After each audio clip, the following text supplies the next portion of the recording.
First up on our approved agenda tonight is a reading from our poet laureate, Cynthia Pratt.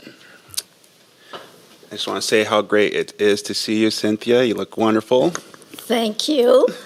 So, Mayor Ryder, Deputy Mayor Miller, and all the council members, thank you for allowing me to read this poem to commemorate National Poetry Month. So, before I begin, I would like to give just a brief update what I've been doing as both a poet laureate, but also as a poet.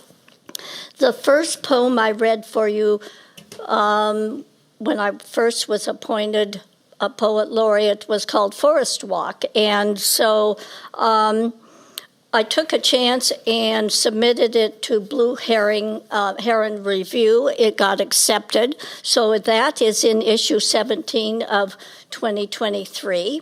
So yay. And then the Broken City magazine was having a theme on movies, and I had a poem on a movie, but I thought, well, I'll put something else with it. And just, even though it was a long shot, I put After We Have Said Goodbye, which is the poem I wrote for when our ex-city manager left. And it happened to have something about the Goonies in it. And wouldn't you know, they took that one, not the other poem. You can never tell about editors, so that's really weird. And so that's in issue 33 of 2023. The other thing, 2 years ago, I put together an event called Laureates in Lacey. And I invited the then Olympia Poet Laureate and also the State Poet Laureate, Rena Priest, and myself. We're all going to read.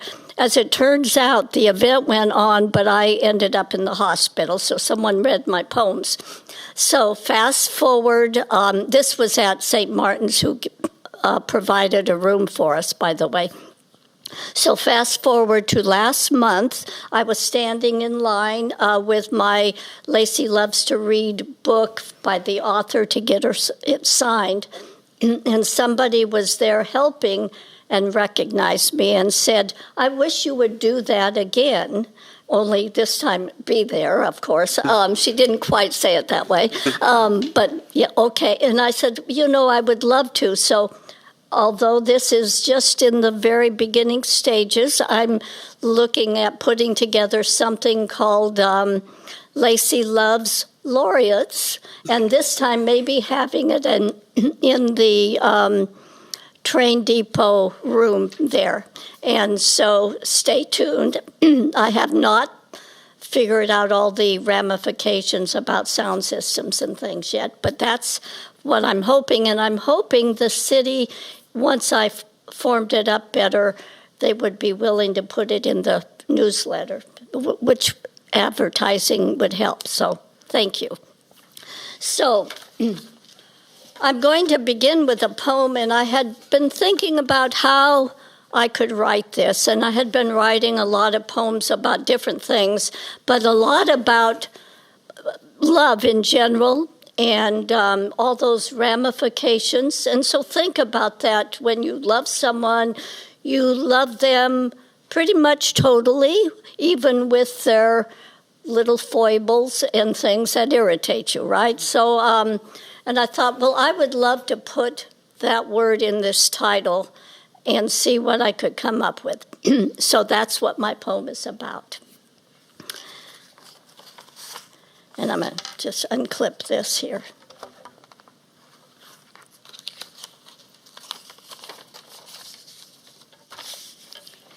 It's called All the Reasons I Love You. What is life if it is not home, the yard or street we live on, the neighbors that we know and don't know, but remember their curly, brown-haired girl singing a school song with her mother, back now because of the end of the day?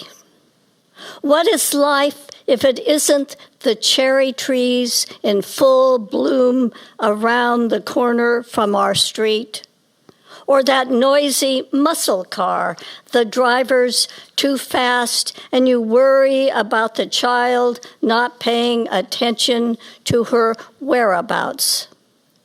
Still, it could be puddles pooling around the city's drains as we walk our 1/2 hour walk around the neighborhood.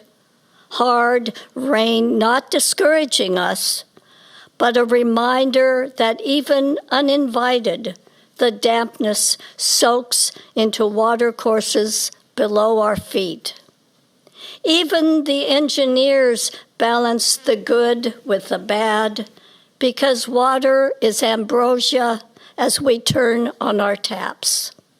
Oh, city, and that I write Valentine's cards to as if you were my teenage crushes. I know you are not perfect. Of course, there are potholes and cracks here and there that need smoothing, a few rocks to stub my toes against. Still, all I see are hummingbirds at the feeder, children joyfully skipping home, a playground filled with families, or those that come to a park to play baseball, a pickup basketball game, pickleball, or just enjoy the outdoors. What is love but this city with all its fullness, the quiet at night, the sun pushing up each sunrise to show off Mount Rainier, so close. The too busy bustle of vehicles, their drivers trying not to be late for work. Shops being opened at the beginning of the day, their keepers smiling as they welcomed their first customer. What is the full breath of life in this city, if not the hard knots of all lives? Those unfortunates needing places to sleep, those that struggle because of a lost job, or those coming home after being overseas in what conflict they have been sent. I offer you these words, O city, with its bumps and wrinkles, its glistening skin as if newborn, its model perfect wedding day moments, and you with your old limps and kneaded canes. I ask you, and how can I not smile and laugh? You, my city, who has stood by me like love, an echo of good memories. I embrace you hard to remember your staunch shoulders that will be there for me when I need you. And I will always hold you tenderly in my arms. Thank you very much. Enjoy your meeting.